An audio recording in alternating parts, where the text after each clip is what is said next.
Olá, meu nome é Guilherme Sampaio da Albuquerque.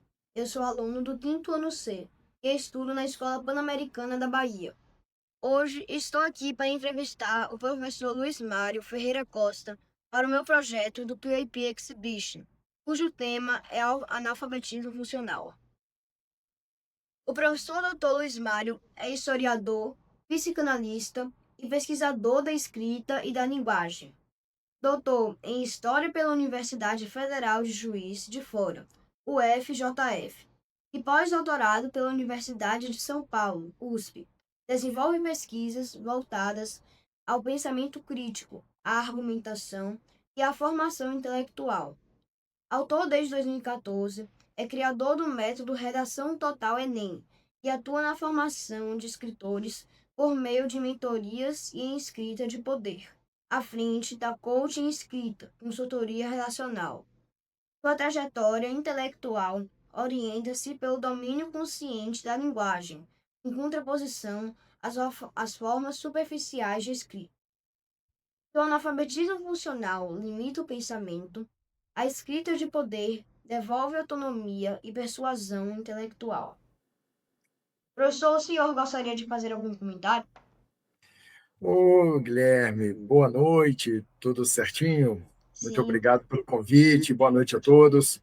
Bom, antes de começar, eu gostaria de falar alguns conceitos básicos, principalmente com relação ao analfabetismo funcional, né?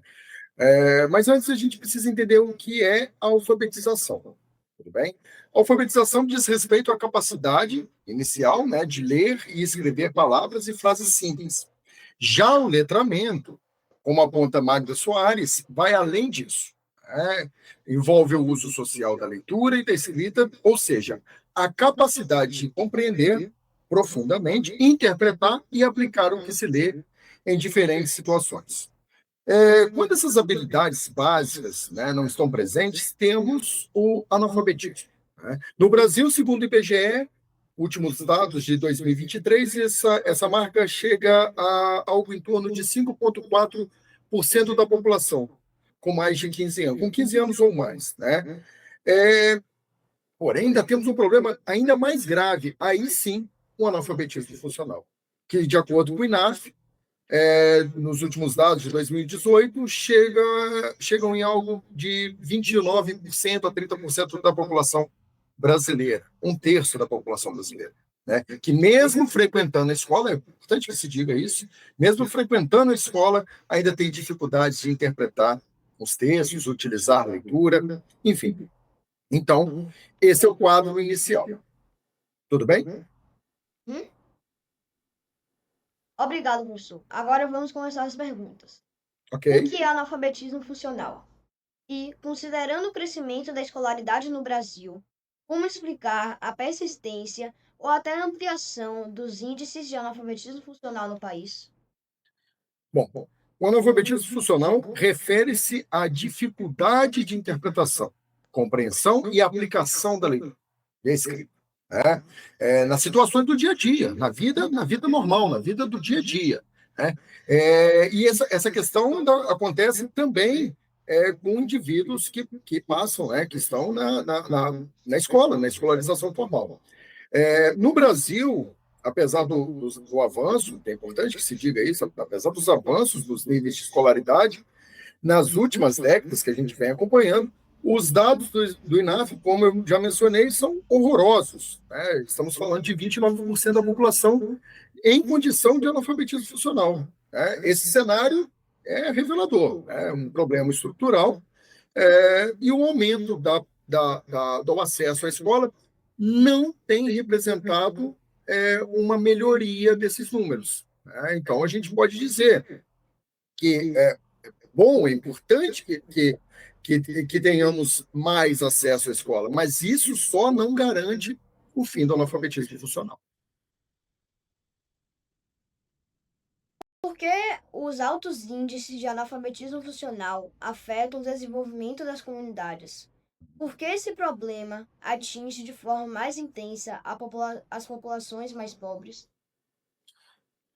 Bom, Guilherme, aqui um ponto importante, né? Vamos lá. Quando muitas pessoas têm dificuldade para entender o que leem, né, isso prejudica a sociedade como um todo, ok? Elas podem ter problemas, por exemplo, na hora de entender notícias, as regras, contratos, informações de saúde, ou seja, isso dificulta totalmente a participação do cidadão, limita muito a ação dele. Então, esse problema, ele costuma afetar mais as pessoas mais pobres. Acontece principalmente por conta de um fenômeno que o sociólogo francês Pierre Bourdieu aponta e chama de capital cultural. Ou seja, é, famílias que têm melhores condições de vida têm mais acesso à literatura, mais acesso a livros, a conhecimento, a estudos, a aulas particulares. Enfim, essas pessoas têm uma formação melhor, têm acesso a um capital cultural mais rico. Já as pessoas mais pobres, elas não têm acesso a isso, né? Então, a gente acaba observando esses índices maiores nessa população, infelizmente. Professor, agora uma pergunta um pouco mais complexa. As escolas públicas conseguem oferecer uma boa educação? Como isso impacta a aprendizagem das crianças? Além disso, qual a importância da leitura compartilhada na infância? E como o uso excessivo de telas pode influenciar o analfabetismo funcional? Ok, ok. Vamos lá. As escolas públicas são fundamentais para garantir acesso à educação, ok? Mas ainda enfrentam desafios relacionados à qualidade. Isso não é novidade para ninguém.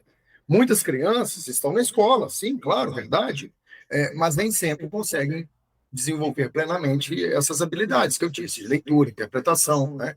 Ou seja, acabam somando mais número ainda para esse analfabetismo funcional. É dentro desse contexto que a leitura compartilhada na primeira infância tem um papel muito importante. Pois quando adultos, né, leem com as crianças, eles acabam ajudando as crianças a desenvolver o seu imaginário, o seu vocabulário e a capacidade de compreender textos mais complexos, uma habilidade fundamental para o momento seguinte da sua vida, né? Por outro lado, o uso excessivo de telas, especialmente sem orientação dos pais, pode prejudicar esse desenvolvimento. Isso acontece porque diminui o tempo, né? A leitura na tela é muito mais rápida, muito mais superficial e diminui o tempo de leitura, o que afeta também a concentração e reduz o contato com textos clássicos, textos mais longos, textos que requer realmente maior concentração, ok? O que acontece com pessoas que são analfabetas funcionais quando crescem e precisam trabalhar? E qual é a relação entre escolaridade e analfabetismo funcional? Essa também é uma pergunta muito interessante, porque diz no futuro, né? E, felizmente, temos um número muito ruim pela frente. Bom, quando essas pessoas chegam à vida adulta, o analfabetismo funcional dificulta bastante a busca por emprego. Isso porque muitas profissões exigem leitura, interpretação, compreensão de instruções, né? Normas, enfim, a vida ela necessita, uma vida profissional bem-sucedida, ela necessita de bons leitores e bons escritores, né? Então, quem tem dificuldade nessas áreas acaba tendo menos oportunidades e muitas vezes consegue apenas trabalhos com menor salário ou estáveis, né? É o famoso bico. Sobre a escolaridade, vou dizer mais uma vez, é importante entender que estudar por muitos anos não garante sozinho que a pessoa aprenda de verdade. Ou seja, alguém pode ter passado bastante tempo na escola e ainda assim ser um analfabeto funcional. Por isso, o grande desafio não é só colocar mais pessoas nas escolas, né? Mas garantir que elas realmente desenvolvam as habilidades de leitura, escrita e compreensão necessárias para a vida como um todo. O que podemos fazer para diminuir o número de analfabetos funcionais? E o aumento da escolaridade pode ajudar a melhorar essa situação? Ok. Bom, para diminuir o número de analfabetos funcionais, é importante melhorar a qualidade da educação. Bom, isso é fundamental. Isso significa investir na formação dos professores, incentivar o hábito da leitura, né, desde a infância, pode ser a leitura acompanhada, seria muito bom também, e criar políticas públicas que realmente ajudem os alunos a aprender a interpretar e entender textos de verdade, Além disso, é fundamental que as crianças tenham contato com livros, né? Desde cedo, histórias, diferentes tipos de leitura. Isso vai fortalecer a compreensão e a capacidade de desenvolvimento de pensamentos. Tá? O aumento da escolaridade, mais uma vez, é sim um passo importante, mas sozinho não resolve o problema. Só haverá melhoria de verdade se os alunos não apenas frequentarem as escolas, mas também aprenderem de forma efetiva. Por isso, a esperança de redução do analfabetismo funcional, desde que a educação foque não apenas em colocar o aluno na escola, mas garantir que ele realmente aprenda e desenvolva essas habilidades. Não basta números na escola, é preciso ter qualidade desses números. Para finalizar, professor, como o senhor trabalha na prática o combate ao analfabetismo funcional no seu dia a dia? Guilherme, muito obrigado por essa pergunta. Esse realmente é um tema que muito me agrada, tenho trabalhado com ele de forma mais precisa desde 2019. No meu trabalho, eu parto de um conceito simples, de um princípio simples. Não basta ensinar o aluno a ler. É preciso garantir que ele compreenda, interprete e saiba aplicar o que acabou de ler. Né? Então, para isso, eu desenvolvi um método chamado de leitura em camadas. O que é isso? Né? Eu organizo a leitura em 3 níveis. Primeiro, o aluno entende o texto de forma direta. Depois, ele aprende a relacionar essa leitura com outros conhecimentos. E, por fim, ele conecta o conteúdo com a própria realidade. É nesse último ponto que a leitura ganha sentido de verdade. Não fica lá no campo do somente abstrato. A partir daí, a gente dá mais um passo. Avançamos para a escrita em camadas, né? Que segue a mesma lógica. O aluno escreve o que entendeu, relaciona as ideias e depois traz isso para exemplos reais. Esse processo é feito prioritariamente à mão, tá? Escrita à mão.